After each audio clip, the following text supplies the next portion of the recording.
Assalamu alaikum. Bu video sırf pürüz alanlar üçündür, almaq istəyənlər üçündür.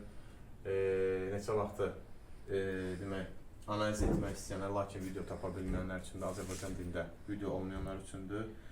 Bu videonu sırf sizin üçün çəkmişəm.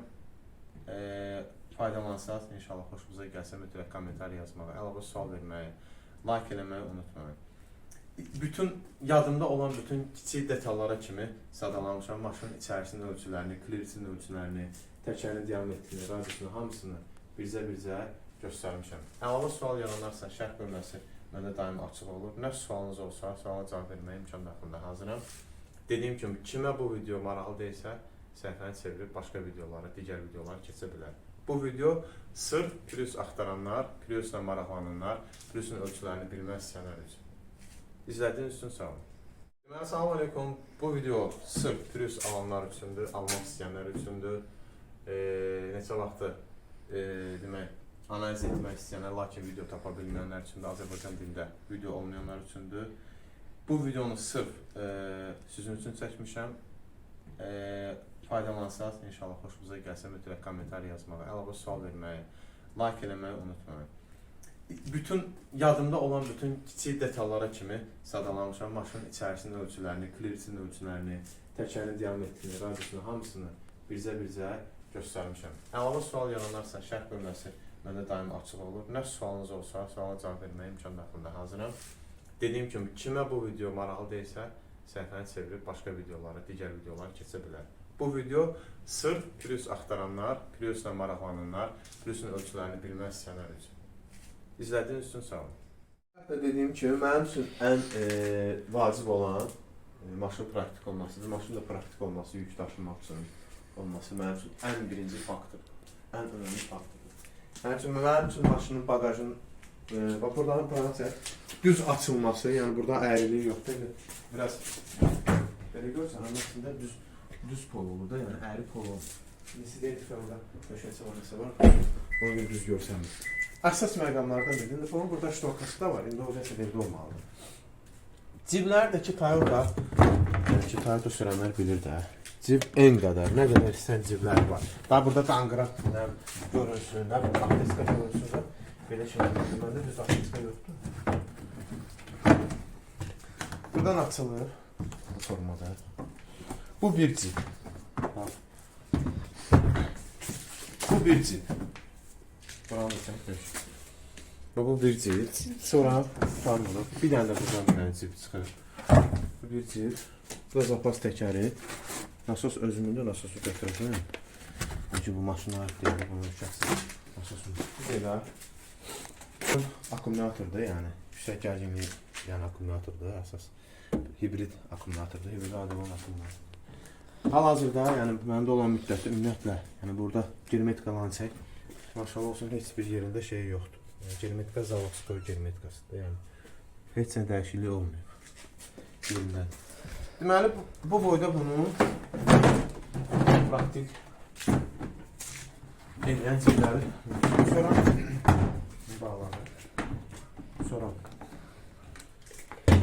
burada 4 dənə kıçıqlar var, o tor olanda müəyyən kiçik həcmli yükləri bağlayıb gedilmək üçün tordan istifadə edirik.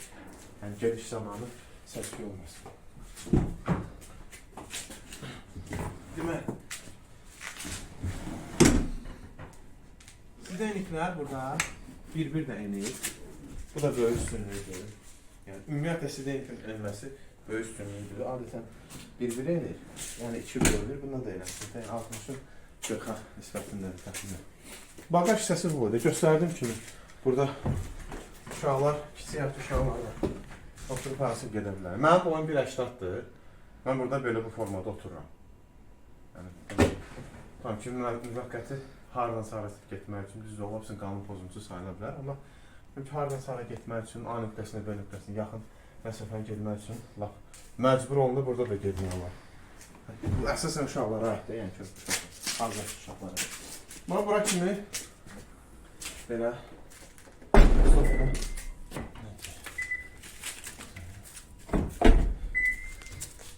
arpa oturacaq. Əsas mənim xoşuma gələn məqamlardan birinədir. Şimdi o şeyi çək, ortada belə edirlər. bu tipin olmamasıdır. Yəni bir çox maşınlarda var, amma bunda yoxdur. Çox rahat. Bax, yenə deyirəm, mən 1.80 boyuna, yəni burada özümə uyğun oturacağı tənzimləmişəm. Buradan elə deməli, diz məsafəsi qalır məndə 14-15 sm. Rahat mən lap belə yaysam özümü, yenə də bir 7-8 sm qalır. Yəni yenə dizim dəymir. Lap məndən uzun adam da olsa, ayaq məsafəsi, yəni sidenkin altından ayaq məsafəsi çox rahatdır. Adamı incitmir. Yumşaq sidenk də yumşaq. 3 nəfər rahat, yəni hətta lap belə dolu adam da burada rahat oturub gedə bilər. Şüşələrin 4-ü də avtomatikdir. Yəni avtomatik deyəndə həm knopkanı, həm də bir dəfə basanda batır, tam axıra kimi və basanda yuxarı qalxır. Kolonkaların hamısı JBL-dir, onu bilənlər bilir. Ən məşhur firmalardan biridir. Audio sistemlərdən biridir.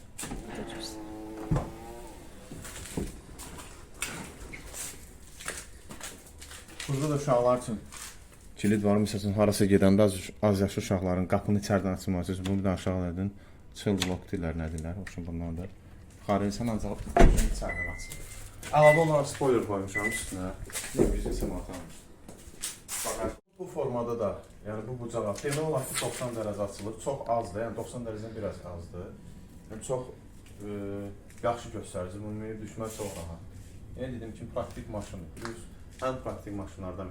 Mənə görə bu büdcəyə uyğun maşınların içində, yəni aşağı elə də aşağı büdcəli deyil, yəni mən vaxtında baxamışdım, biraz bazarın qiyməti düşdüyünə görə bu da qiyməti düşür, bazarda.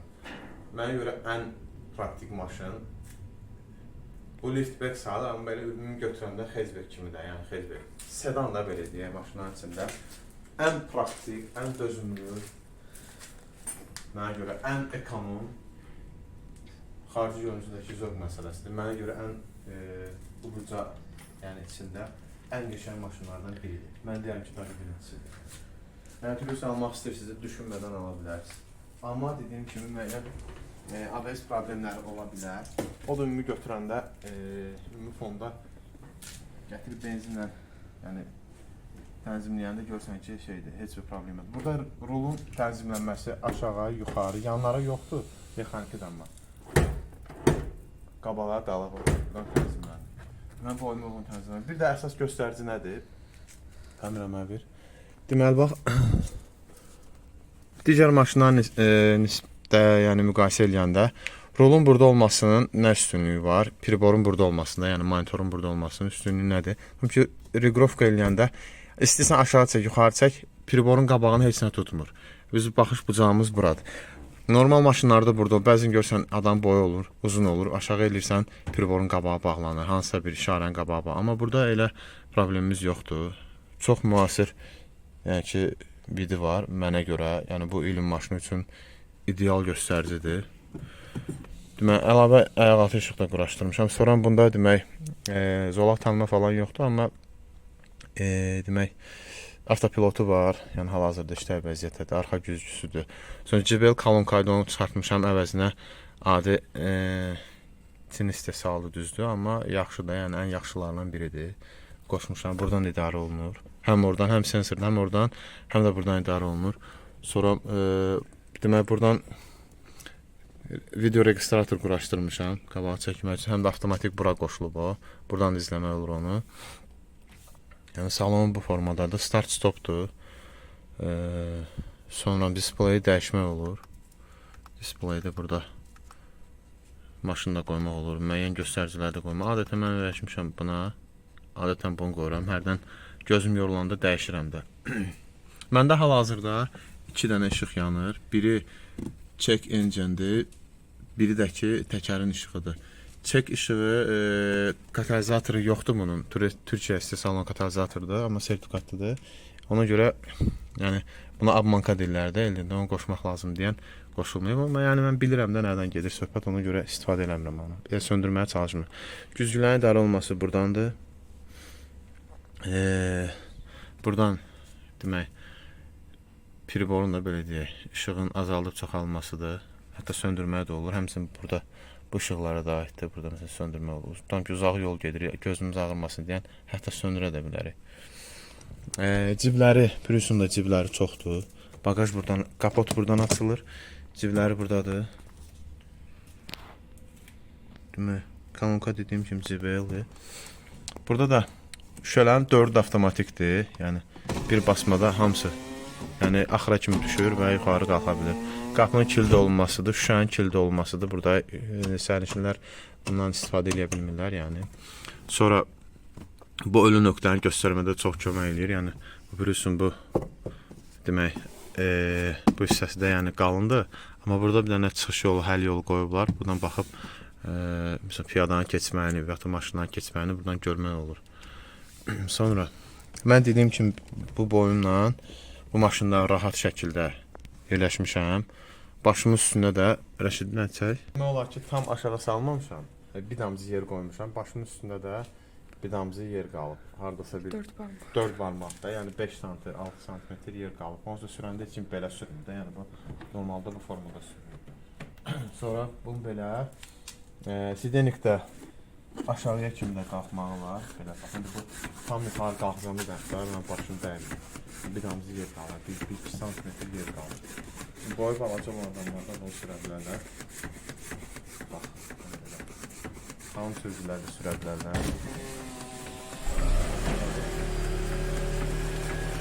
Buna var. Buna var. Gözlə. Biz belə olmadı, sizin lüfut olmadı belə. Ama mən üçün bu. Yəni bunların full komplektasiyasında lük olanı var, nə bilim. Bir şeylər var. Sonra lükün üstündə güneş paneli olanlar var. Müəyyən şeyləri var, elektron şeyləri var. Sonra bagaj buradan açılır. Benzin bak buradan açılır. Bu Koreyada da. Sonra burada cibləri var. Bir dənə cib buradadır. Bir dənə cib buradadır. Bu da belə çıxır, qəpik qoymaq üçün. Bir dənə də cib buradadır. Yandan maşın sorusu. Bunun burada cibləri var. Bir cib buradadır. Stakan qoymaq üçün. Bu deyəsən 11-ci ildən bu yana restyling gəlib bunlarda. Qabaq dumanlılar zatlar var. Bunlarda dumanlı yoxdur. Yeri var amma özü yoxdur. Sonra bu stakan qoymaq üçün əlavə bir şeydir. Bu restylinglərdə burası açıq olur, yəni belə bir şey olur. Sonra bu belə qalxır. Dərin bir şeydir, yəni burada dolur da, yəni xılamdır. Burada nə qədər şey yığmışam. Belə. Sonra bir dənə buradadır. Hadi oradan bunu da götür.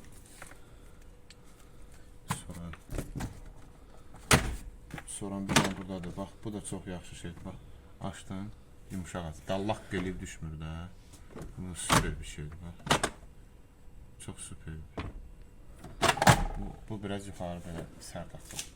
Hadi oradan bunun hava filtri də buradan da, kondisionerin hava filtri buradan dəyişilir. Bunu çıxardırır. Rahat deyil, 2 dəqiqəlik şeydir.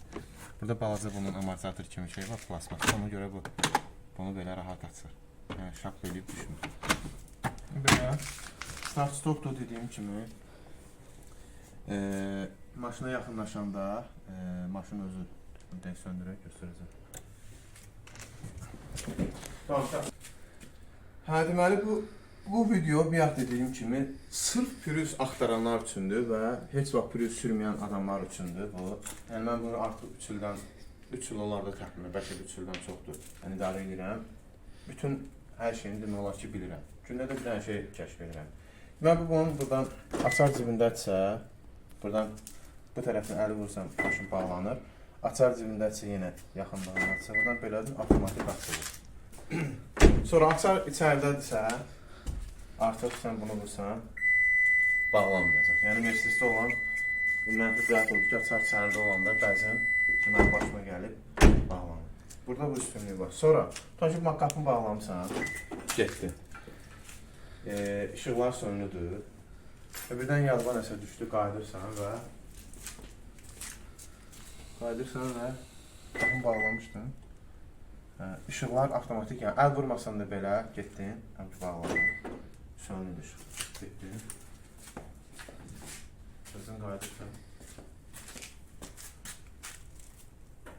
İşığı yanmalıdır, amma yanmadı. Yoxsa biraz uzaqlaşmaq lazımdır. Yəni ki, işığı biraz uzaqlaşdın, işıq yanır. Sonra bir dənə də şey vardı, tam ki burada Patvanik istənilən işığı yandırmısan, yadından çıxıb da. Pultu vurdun, qapın bağlandı. Avtomatik o şey olacaq. Sönəcək. Avtomatik işə sönəcək. Bir dənə pürüsün mənfi cəhətlərindən biri nədir? Ölü zonaları göstərir, ona görə də əlavə belə bir şey alıb qoymuşam. İndi inşallah kim alacaq, sürəcəksə bilsin, nəzərində olsun. Ölü zonaları yaxşı göstərmir. Ümumiyyətlə pürüsün əgər LED işıq deyilsə, yəni LED lampa qoymursa, lampaları biraz gecə yaxşı göstərmir. Amma şotkalar qəşəng işləyir. Qalan hər şey yaxşıdır. Ünlü abzoru yaxşıdır, yol tutumu yaxşıdır, manevrlı. Bax, dönənləri biz bundan yollar sürürdük, beton yolda. Beton yolun bir yeri var, orada biz təxminən 120 ilə şeyə girdik, pavorota. Qətiyyən sürüşmədik, belə bir şey olmadı. Düzdür, hava xoş idi, yağış falan yoxdur. Amma ünlü belə heç bir problem olmadı. İndi əsas məqamı göstərmək istəyirəm. Bunun altının nə qədər, klirensin nə qədər olması real olaraq. Məndə qaraj, yəni o üzrəndə, yəni yeri düzdür. O tərəfdən çək. Qabaq tərəfdən ən aşağı yeri 17 santimetr. 17-16 yarım santimetrdir hər tərəfdən. Qabaq, indi bu arxa tərəfdən baxaq. Burada isə 19 santimetrdir. Biraz qabağı aşağıdır. Sonra burada ən ölü nöqtə 33 santimetrdir. Qabaqlar da şeyində, yəni orayla bura inirdi. Sonra tək bunlara zavod icazə verir ki, 17-li təkərli qoyulsun. Bəzən 18 də qoyurlar, heç problem olmur. Biraz josk olur. Sonra arxa arkanın arası ilə təkərin üstündə təxminən 5 santimetr, 5 yox, 6 santimetr yer qalır. Bu bunun orijinal disk fakışkası diskidir, yəni 15'liydi. Dediyim kimi 16'da qoymaq olur, 17'də qoymaq olur. Üstündəki pakışka 4 də təzədir məndə, mən təzə almışdım, alan kimi təzəsini aldım. Demək 185, 65, 15 olmalıdır. Yəni ən yaxşı torsiyon təkərlərdən biri də budur. Həm yumuşaq olur, ümumiyyətlə bu pürüz biraz yumuşaq maşın deyil, yəni sanki Mercedes kimi, digər maşınlar kimi, Hyundai'dan, Kia'dan yumuşaqları. Ona görə ümumi çox elə bir yumuşaq maşın deyil. Sonra onu dedik, sonra nə qaldı bizdə əsas? Mən yadımda, qabaq tərəfində baxaq. Burada da ən ölü nöqtə, bax, buradandır. 16 santimetr. Böyle dedi, bizim maşınımızın altı düpbədir, heç sağlam edir olar. Bizim maşınımızın altı 16 santimetrdir. Bunun üstünlüyü odur ki, bir dənə üstünlüyü odur ki, şəhər maşınında, şəhərdə biraz misal üçün hard istəsə sürə bilirik. Amma bardura çatanda, bardura sıxanda ehtiyatlı olmaq lazımdır. Mən məsələn burada raşıt eləməmişdim. Yalnız qabağımın burasını sürtmüşdüm. Motorfanları da göstərər. Bax, o da kim üçünsə maraqlı olur.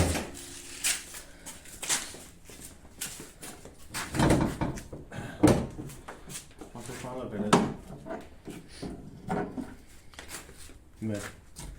Antifrizidir bu. Motorun antifrizidir. Bu ABS-in antifrizidir, belə deyək də, bu sistemin inventorudur bunun. ABS oradadır. Motor özü budur. Hava filtridir. Bilmirəm nədirsə.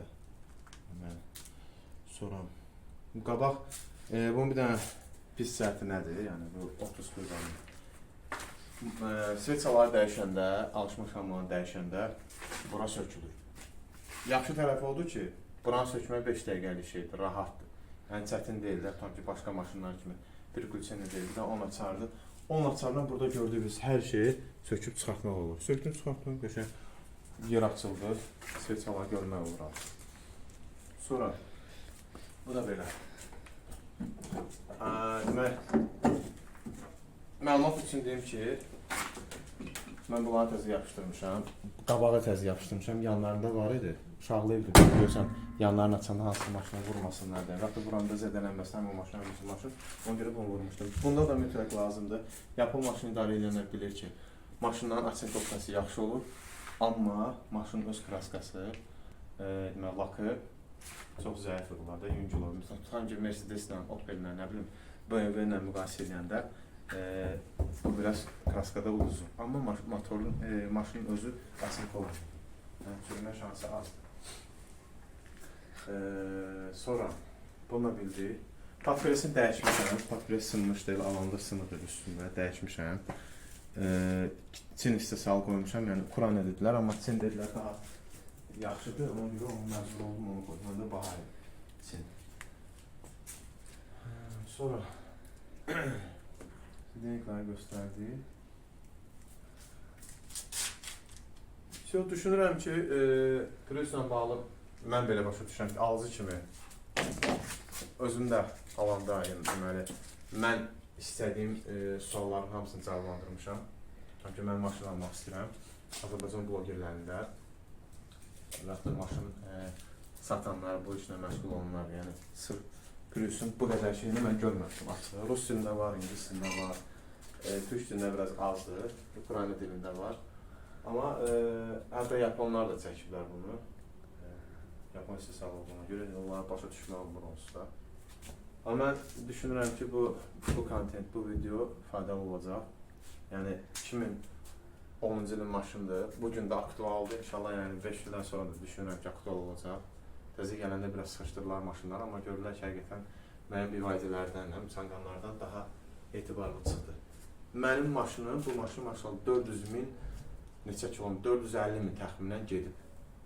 Yəni bu göstəricilə belə deyək də, yəni fəxrlə olması göstərici. Yəni az maşın var ki, 450.000 getsin və ayaq üstə qalsın. Konserində maşallah işləyir. Hər bir şey, bütün işlənilən, bütün hər şey, işlənməyən şey yoxdur. Alvetçilərin bir şey var, bir söz var. Hər şey işləyir.